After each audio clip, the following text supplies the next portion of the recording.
Last night I went to a pitch event for Latino founders here in Portland, and it was incredible to just be surrounded by a bunch of founders, dreamers, doers, builders, this whole ecosystem of people who came around these specific entrepreneurs who are creating some incredible projects. Everything from a vineyard that was pivoting into specialty jam, but also telling the story of farm workers and agricultural and how important it is to have the Latino voice at every level of decision making, to the Mestiza coffee shop where two Latinas brought together everything they had to try to retire their mom through creating an incredible community space. So incredible innovations that were built on the traditions and culture and values of their communities. What it really reminded me of is how at every point of brand building, when you're creating a venture, when you're creating a project, you have to look at a few things and make strategic choices about how much of your identity you're infusing into the brand. I think about it like a sound mixing board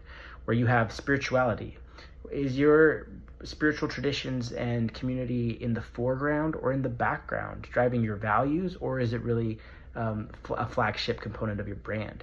Your cultural identity, is that something that you keep again in the background, kind of grounding you, and you know the traditions and the ancestors on whose shoulders you stand, or is it in the forefront where it is infused in product decisions, in program design, and in your brand messaging? Being a person who is doing things for the community or for the city, or the impact component, is that in the foreground or in the background?